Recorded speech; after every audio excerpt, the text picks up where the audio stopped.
ایک سال سے زیادہ گزر گیا مگر بھارت کے لیے مارکا حق کا حساب ابھی ختم نہیں ہوا۔ میدان جنگ میں جو سوال جواب مانگتے تھے وہ آج بھی اپنی جگہ کھڑے ہیں۔ فرق صرف اتنا ہے کہ سرحد پر جواب نہ دے سکنے کے بعد اب ممبئی کی فلم نگری کو میدان بنا لیا گیا ہے۔ جنگ میں کارکردگی دکھانے کا موقع ملا تو دعوے بہت بڑے تھے، مگر جب نتائج سامنے آئے تو اعداد و شمار پر خاموشی چھا گئی۔ طیاروں کے بارے میں سوال ہوا تو جواب گول، نقصانات کا پوچھا گیا تو لب خاموش، اور کامیابی کا ذکر آیا تو دعوے ایسے جیسے پوری دنیا فتح کر لی گئی ہو۔ اب ایک سال گزرنے کے بعد اسی کہانی کو ڈاکومنٹری کے پردے پر سجا کر آپریشن سندور کو کامیابی کی ایک ایسی داستان بنایا جا رہا ہے جس میں حقیقت سے زیادہ سینما کا رنگ نظر آ رہا ہے۔ وارے بھارتی بیانیے کی طاقت، جہاں میدان میں سوال اٹھیں وہاں فلم بنا دو، جھوٹ بولو، جہاں شکست کا حساب مانگا جائے وہاں کامیابی کے نعرے لگا کے پھر جھوٹ بولو، اور جہاں دنیا ثبوت مانگے وہاں کیمرہ آن کر کے دبا کے جھوٹ بولو۔ مگر مسئلہ یہ ہے کہ کیمرے حقیقت نہیں بدلتے۔ جس جنگ کے دنوں میں بھارتی حکام اپنے طیاروں کے نقصانات پر کھل کر بات کرنے سے باقاعدہ کتراتے رہے، آج وہی کیمرے کے سامنے کامیابی کے قصے سنا رہے ہیں۔ جن دعووں کو جنگ کے دوران ثابت کرنے کی ضرورت تھی وہ اب ایک سال سے زائد کا عرصہ گزرنے کے بعد ڈاکومنٹری کر کے ثابت کرنے کی کوشش کی جا رہی ہے۔ اگر کامیابی، سوال کیا ہوتا ہے؟ سوال صرف اتنا سا ہے کہ اگر کامیابی اتنی شاندار تھی بقول آپ لوگوں کے تو پھر ایک سال سے زائد کا عرصہ گزرنے کے بعد اس کا ٹریلر کیوں دکھانا پڑا؟ اتنا ڈیلے کیوں؟ اتنی تاخیر کیوں؟ اور بھارتی فضائیہ کی تعریفوں کے پل باندھنے والوں سے بھی ایک سوال ہے، اگر سب کچھ اتنا ہی شاندار تھا تو پھر 7 مئی کے بعد پیدا ہونے والے سوالات، طیاروں کے نقصانات، بھارتی میڈیا میں ہونے والی جو بحث تھی اس کا جواب کہاں ہے؟ کیوں نہیں دیا گیا؟ کیوں گول مول کیا گیا ہر بات کو؟ اور ادھر پاکستان نے میدان جنگ میں اپنا جواب دیا، فضاؤں میں اپنی صلاحیت دکھائی، منوائی اور دنیا کو بتا دیا کہ جنگ صرف دعووں سے، پریس کانفرنسز سے، اسٹوڈیوز میں بیٹھ کر چیخنے چلانے سے نہیں جیتی جاتی۔ اور پھر بنیان مرصوص کا آغاز ہوا جو ان سے نام تک نہیں لیا جا رہا تھا، اور پھر منظر ہی بدل گیا۔ جو بھارت فتح کے دعوے کر رہا تھا وہ دنیا بھر میں سفارتی رابطے کرنے لگا۔ جو دوسروں کو دباؤ میں لانے کی بات کر رہا تھا وہ خود حمایت اور مدد کی تلاش میں دکھائی دیا۔ اب ہسٹری اس چیز کو یاد رکھے گی ہمیشہ کہ تم لوگوں نے جنگ کس طرح ہاری تھی اور کس طرح جھوٹ بول کے اپنی جنتا کو تم لوگوں نے قائل کرنے کی کوشش کی، لیکن اس بار جنتا نے تم لوگوں کا جھوٹ نہیں خریدا۔ میرے ساتھ موجود ہیں ایئر کوموڈور ریٹائرڈ خالد چشتی صاحب۔ سر بہت شکریہ تشریف لانے کے لیے۔ احمد حسن العربی، آپ کا بھی بہت شکریہ اپنا قیمتی وقت دینے کے لیے۔ احمد، آپ کی اجازت سے میں خالد چشتی صاحب سے شروع کرنا چاہوں گی۔ چشتی صاحب، پہلا سوال تو یہ پیدا ہوتا ہے کہ اتنی تاخیر کے ساتھ، پہلے بھی آپ کو یاد ہوگا کہ 6 مئی 7 مئی کے درمیان کی رات تھی، 7 مئی اگر ہم کہہ دیں، تو اس کے بعد جو بیان آیا تھا آپ کو یاد ہوگا، طیاروں کی تعداد میں بھی کنفیوژن تھا، اگست پھر سپٹمبر، اب یہ ڈاکومنٹری 1.25 سال کے بعد آ رہی ہے، یہ کیا چل رہا ہے؟ بہت شکریہ ڈاکٹر فضا، آپ نے خود ہی ہنس کے جواب دے دیا کہ کیا چل رہا ہے۔ جی جی، باقی روشنی آپ ڈال دیں۔ جنگ ہوئی 6 اور 7 مئی کی درمیانی رات کانفلکٹ ہوا، 10 کو سیز فائر ہو گیا۔ 11 تاریخ کو ہندوستان کے ایئر مارشل بھارتی صاحب تشریف لاتے ہیں ود دی ادر سروسز جو ریپرزینٹیو تھے، اور ایک پریس کانفرنس کی۔ ٹھیک، ویورز جا کے دیکھ لیں اس کو۔ اس میں ان سے پوچھا گیا آپ نے پاکستان کے کتنے جہاز گرائے؟ انہوں نے کہا ابھی ہم یہ نہیں بتا سکتے۔ ان سے دوبارہ پوچھا گیا آپ کے پاکستان نے کتنے گرائے؟ انہوں نے کہا وہ بھی ایک کانفیڈینشیل میٹر ہے۔ تو میں نے اس وقت کہا تھا 11 تاریخ کو، اسی شام کو، مجھے اچھی طرح یاد ہے، میں چانس پر تھا، تو میں نے ان سے کہا کہ میں دوسری سروس ایئر مارشل ہونے کی وجہ سے مجھ سے رینک میں سینئر ہوں، ان کا ادب کرتا ہوں، لیکن میں ایئر مارشل صاحب سے درخواست کروں گا کہ ان کو اس وقت گولف کھیلنی چاہیے تھی اور کافی پینی چاہیے تھی۔ سون آفٹر دیٹ ان کے انل چوہان صاحب چیف آف ڈیفینس اسٹاف تھے، سنگاپور گئے، وہ بھی نیٹ پر موجود ہے۔ ان سے پوچھا گیا، ہوسٹ نے پوچھا کہ کتنے نقصان ہوا آپ کا؟ انہوں نے کہا جنگ میں نقصان ہوتا رہتا ہے۔ اور پھر انہوں نے کہا کہ 6 اور 7 کی تاریخ کی درمیان ہم نے ریلائز کیا ہم نے غلطیاں کی ہیں، پھر ہم نے اپنی ایئر فورس گراؤنڈ کی، پھر ہم نے ایویلیویٹ کیا، ٹیکٹکس امپروو کیا اور کم بیک کیا 10 تاریخ کو۔ یہ دنیا کی 4تھی یا 5ویں نمبر کی ایئر فورس ہے۔ پاکستان جیسی ایئر فورس سے لڑنا چاہتی ہے، اور میں نے پچھلے سال بھی کہا کہ جو اوفینس کرتا ہے ڈاکٹر صاحبہ، اس کے پاس بہت زیادہ انیشیٹوز ہوتے ہیں۔ انیشیٹو اس کے پاس ہوتا ہے، چوائس آف ویپنز اس کے پاس ہوتا ہے، نمبر آف جیٹس اس کے پاس، ٹائم اس نے ڈیسائیڈ کرنا ہوتا ہے، ٹارگٹ اس نے چننا ہوتا ہے۔ اتنے انیشیٹو ہیں، اور سب سے بڑا ہوتا ہے شاک اینڈ سرپرائز، اس کے پاس ہوتا ہے۔ اتنے زیادہ آپ کے پاس تھے، اور پھر آپ نے کہا غلطیاں ہوئی ہیں۔ اب میں ایز اے آخری کلوزنگ سے پہلے آپ کو اپنا کامنٹ دیتا ہوں، ایز اے فائٹر پائلٹ، جی جی، فضا ہم چھٹی نہیں کر سکتے جب تک اس دن کا ہم ایویلیویشن نہ کریں اپنے آرممنٹ اسکور کی, چاہے وہ بلٹس ماری ہوں, چاہے راکٹس مارے ہوں, چاہے بوم مارے ہوں. We have to evaluate, percentage نکالنی ہوتی ہے, آپ کو ڈی بریف ہوتی ہے. جو انسٹرکٹر آپ کا ہوتا ہے یا لیڈر ہوتا ہے صورت میں, جو سینئر ہوتا ہے, فارمیشن لیڈر ہوتا ہے, وہ آپ کو ڈی بریف کرتا ہے. آپ کے بوم کا اتنا پرسنٹ ہے, کیا غلطی کی, ہماری ویڈیو دیکھتا ہے, پھر وہ کہتا ہے یہ تمہاری ایمنگ غلط تھی, یہاں پہ ونڈ فیکٹر ہو گیا تھا, بارش ہو گئی تھی, واٹ ایور. اس دن ہم چھٹی نہیں کر سکتے. ان کی ایئر فورس بھی آئی ایم شیور چھٹی نہیں کرتی ہوگی, بڑے پروفیشنل ایئر فورس ہے, میں تو ہمیشہ سے کہتا ہوں. سر ویسے جس طرح بیانات بدلتے رہے, پہلے کہتے ہیں ہم کچھ بتا نہیں سکتے, مجھے تو بہت چھٹیاں کرتے ہیں.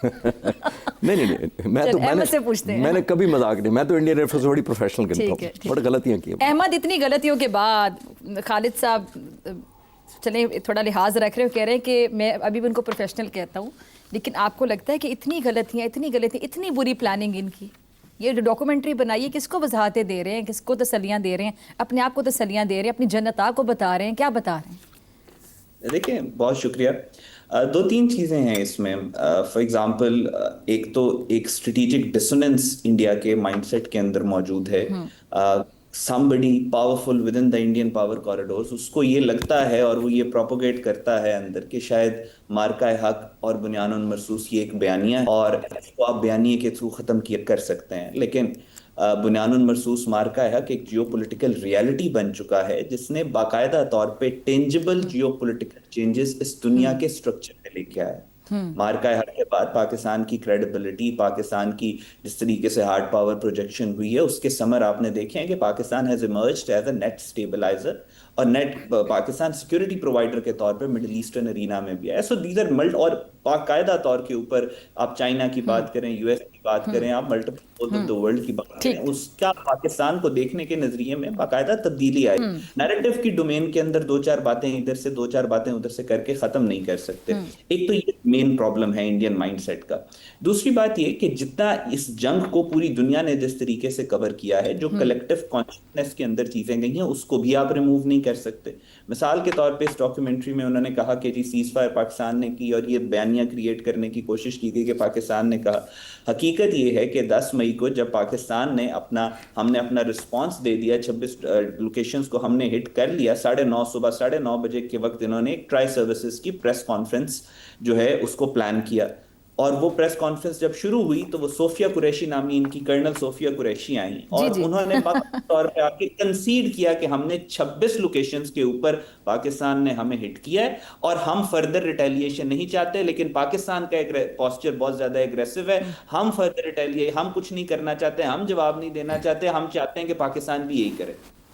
اور پھر اس کے بعد انہوں نے جب ہماری بلاری ایئر بیس کے اوپر اٹیک کیا پاکستان تو احمد ڈاکومنٹری میں صوفیہ نظر نہیں آئی, صوفیہ کو چھپا لیا انہوں نے کہیں پہ. وہ لے کے کہاں پہ جاؤ گے آپ؟ پھر اس کے بعد کہیں صوفیہ کے منہ سے سچ نہ نکل جائے گا, بچہ تو نہیں, ظاہر ہے کنفیوز تھے, پینک تھے. وہ جو چیزیں ہیں وہ ریکارڈ کا حصہ ہیں. پھر اس کے بعد بلاری ایئر بیس پہ جب انہوں نے اٹیک کیا, پاکستان نے پٹھان کوٹ پہ رسپونڈ کیا تقریباً 2:10 پہ 10 مئی کو, اور اس کے بعد پینک جو کریٹ ہوا انڈیا کے رینکس کے اندر, تو Indian D G M O نے کال انیشیٹ کی کہ جس میں اس نے سیز فائر کی اور وہ ساری بات چیت کی. اس تمام ریکارڈ کا حصہ ہے.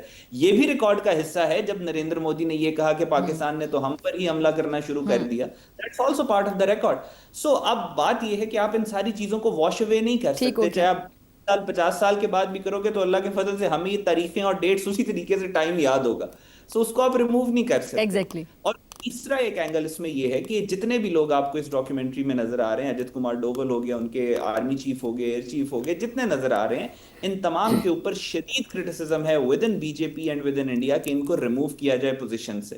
سو یہ ایک فیلئر ہے, انہوں نے ہمارے انڈیا کا نام خراب کیا اینڈ آل. سو یہ ایک ڈاکیومنٹری, ایک ایفرٹ یہ بھی ہے کہ اپنا جو گرتی ہوئی پولیٹیکل ساکھ ہے اس کو بچا سکے. جیسے صاحب اب دیکھیں, آپ اپنی غلطیوں سے سیکھتے ہیں, لیکن بھارت ایک ایسا ملک ہے کہ غلطیاں کرتا ہے, پھر دوبارہ غلطیاں کرتا ہے, پھر غلطیاں کرتا ہے, اور آگے بھی ایڈونچر کرنے سے باز نہیں آئے گا. تو مجھے یہ سمجھ نہیں آتی کہ چلے ان کی جو ہم اگر لیڈرشپ کی بات کر لیں, جیسے احمد بھی بتا رہے تھے, پولیٹیکل لیڈرشپ کی بات کر لیں, ملٹری لیڈرشپ کی بات کر لیں, وہ تو چلیں اپنی جگہ غلط ہے, نظر بھی آتے ہیں. ان کی جو عوام ہے, پبلک ہے, جنتا ہے, وہ اس طرح کا گھسا پٹا بیانیہ بار بار بائے کرے گی. تو اب بھی ایسا بیانیہ یہ بنانے کے دوبارہ بھی کالز فلیگ آپریشنز کی صورت میں, یا جب بھی الیکشن قریب ہوں گے, کشمیر کے حوالے سے جب وہاں پہ ظلم و ستم کو بڑھا دیا جاتا ہے, یا اب یہ دماغ سے سوچنا شروع کریں گے؟ یہ پہلی دفعہ انڈین فورسز جو ہیں انہوں نے ایک پولیٹیکل ایجنڈا ٹو کیا. یعنی پولیٹیسائز کیا گیا، ایک الیکشن کیمپین کا حصہ ہوا. اور میں پچھلی جنگ میں بھی کہا تھا کہ اگر آپ کی کاز جسٹیفائڈ ہے تو وار جسٹیفائڈ ہوتی ہے، ٹھیک، اور وار جسٹیفائڈ ہو تو آپ کی پرفارمنس جسٹیفائڈ ہوتی ہے. ہمارے پہ اپلائی کر لیں. Beautifully said. ہمیں اپنی کاز جسٹیفائڈ تھی. We were defending homeland, we defending sovereignty. ہم ڈیفینڈ کر رہے تھے کہ ہم نے نیو نارمل نہیں بننے دینا دشمن کو، کہ وہ جج اور جیوری اور ایگزیکیوشن وہ بنے. انڈین پرائم منسٹر فیصلہ کرے کہ خدا نخواستہ دہشت گرد بھاولپور میں ہیں یا مرید کے میں ہیں، وہ اسٹرائک کرے اور یہ توقع کرے جو احمد صاحب کہہ رہے تھے کہ انہوں نے ہم ہی پر حملہ کر دیا. انہوں نے کیا سمجھا ہوا تھا؟ یہ تو کوئی افریقہ کا ملک بھی نہیں کرنے دے گا آپ کو. تھرڈ ورلڈ کا جو most under developed, list developed ہے، وہ بھی نہیں آپ کو کرنے دے گا. یہ تو پاکستان ہے، ایک نیوکلیئر اسٹیٹ ہے. آپ کیسے توقع کرتے ہیں پاکستان ایئر فورس جیسی ایئر فورس سے آپ سٹ بیک کریں اور اگلے دن یونائٹڈ نیشن کا اجلاس بلا لیں اور OIC کا کنڈیم کروا لیں اگلے دن اور کہیں بہت برا کیا، ہمیں اچھا نہیں لگا؟ یہ وہ نہیں ہے ملک. نہ یہ ملک ہے، نہ یہ فورسز ہیں. اور پاکستان ایئر فورس جس سے میرا 35 سال تعلق ہے تو بالکل ہی نہیں ہے. Let's be very clear about it. دوسری بات یہ ہے، جس طرح آپ اشارہ کر رہی ہیں کہ جب آپ پولیٹیکلی ایجنڈا ٹو کرنا چاہتے ہیں، فورسز کو دیتے ہیں تو ان میں انسپریشن نہیں ہوتی. دنیا بھی جانتی ہے. الیکشن جب آتا ہے انڈیا کے لوگوں کو ڈرایا جاتا ہے اور ان کے پاس گھسا پٹا ایک ہی منظر ہوتا ہے بیچنے کے لیے. اچھا احمد، میں یہ جاننا چاہتی ہوں کہ اب یہیں سے سوال میرے ذہن میں ہے کہ MiG-21 کے بارے میں کہا جاتا تھا، یہ سندور کی بات ہو رہی تو کہتے تھے کہ کسی کا سندور مٹانا ہو تو MiG-21 میں اس کو بٹھا دیا جائے، کیونکہ MiG-21 کی اتنی حالت خراب ہوتی تھی کہ گرتا تھا، پائلٹ سمیت گر جاتا تھا. پھر رافیل کا ان کو بڑا مان تھا کہ یہ جدید نوعیت کے طیارے ہیں، رافیل طیارہ جب ہم اڑائیں گے تو پتہ نہیں ہم پوری دنیا اڑا کے رکھ دیں گے. تو رافیل میں بیٹھ کے بھی ان کے جو کارٹون قسم کے پائلٹس ہیں، میں بڑا سوچ سمجھ کے لفظ استعمال کر رہی ہوں، انٹرینڈ، نان پروفیشنل، جن کی کوئی ٹریننگ نہیں ہے، جن کا کوئی ہوم ورک نہیں ہے، وہ رافیل کو بھی MiG-21 کی طرح گرا دیتے ہیں خواب لیتے ہوئے، جب پتہ نہیں جم خانہ میں ڈائریکٹ جائیں گے، جا کے چائے پی کر آ جائیں گے. اچھا تو چائے پینے کے لیے آیا تھا خواب لے کے بھی نندن، مجھے یاد ہے. ان کی اب آپ ذرا دیکھیں سائیکی کیا ہے کہ وہ چائے پینے آیا تھا، اچھی خاصی درگت اس کی بنی، جذبہ خیر سے گالی کے تحت ہم نے اس کو چھوڑ دیا، جا کے اس کو میڈل پہنا دی. بھائی تم گرے تھے طیارے سمیت، درگت تمہاری بنی، ہم نے جذبہ خیر سے گالی کے تحت تمہیں چھوڑ دیا، تو تم کیا اچیو کر کے گئے تھے کہ گرے ہوئے کو اٹھا کے تم لے جا کے میڈل پہنا رہے ہو؟ تو یہ جو ٹریننگ ہوتی ہے کتنا میٹر کرتی ہے، جذبہ کتنا میٹر کرتا ہے، پیشن کتنا میٹر کرتا ہے. یا صرف آپ رافیل میں بٹھا دیں، مہنگے ترین طیارے میں بٹھا دیں تو پائلٹ کیا اچیو کر لے گا ٹارگٹ کو؟ اس میں توکل دیکھیں، وہ کہتے ہیں still matters, it matters a lot but it does not matter more than the man behind. جو بندہ پیچھے بیٹھا ہوا ہے اس سے زیادہ ہتھیار میٹر نہیں کرتا. سو پاکستان کی جو افواج ہیں الحمدللہ فضل اور کرم سے، اور بڑا ہمبل رہ کے میں یہ بات کرتا ہوں کہ مجھے ایز اے فوج پہ اس کے ٹریننگ پروسیس کے اوپر اور اتنے خوبصورت آفیسرز ہم تیار کرتے ہیں، مجھے اس پہ فخر ہے. ماشاءاللہ. پاکستان سے زیادہ، پاکستان افواج سے زیادہ بھارتیوں کو، شاید بھارتی اپنے آپ کو بھی اتنا نہیں جانتے جتنا ہم جانتے ہیں، کیونکہ ہم نے انہی کو پڑھا، ہم نے انہی کو دیکھے. سو یہ ساری چیزیں میٹر کرتی ہیں. جب آپ انڈین آرمی کو آن دی ادر ہینڈ دیکھیں تو وہ جیسے اس آپریشن کا نام بھی بنیان مرصوص رکھا تو پوری پاکستان کی افواج آپس میں اکٹھی ہو گئی. وہ چیز کے اندر آپ کو مسنگ نظر آئی کہ جب انہیں اپنے کمانڈر ناردرن کمانڈ کو ہٹانا پڑا، اپنے را کے کرٹیکل جو پوزیشنز کے اوپر لوگ تھے جنگ کے دوران ان کو ہٹانا پڑا، INS کمانڈر کا کوآرڈینیشن کرنا پڑا، تو آپ کو واضح طور پہ نظر آیا کہ ان کی ود ان دیئر فورسز وہ کانفیڈنس ہے، وہ پیشن نہیں ہے، اور ڈینٹڈ آرمی ہے. بنیان مرصوص، کتنا خوبصورت نام. تو یہ تو اپنا سندور جگہ جگہ بکھیرنے کے بعد جب اس کو اٹھاتے پھر رہے تھے تو ہمارے آپریشن کا نام تھا کہ ان کو لینا نہیں آ رہا تھا، ان کو بڑا مشکل لگ رہا تھا بنیان مرصوص کہنا. ایئر مارشل نور خان سے جنگ کے بعد ایک فورن جرنلسٹ نے پوچھا تھا کہ ایئر مارشل صاحب آپ کو کیا مشکل پیش آئی جنگ میں؟ تو ایئر مارشل نور خان نے آج سے تقریباً 60 سال پہلے کہا تھا میری مشکل یہ نہیں تھی کہ میں اپنے پائلٹس کو جنگ میں دھکیلوں کیسے، میری تھی کہ ان کو روکوں کیسے. واہ. یہی ڈلما 60 سال بعد پریزنٹ ایئر چیف کا بھی تھا.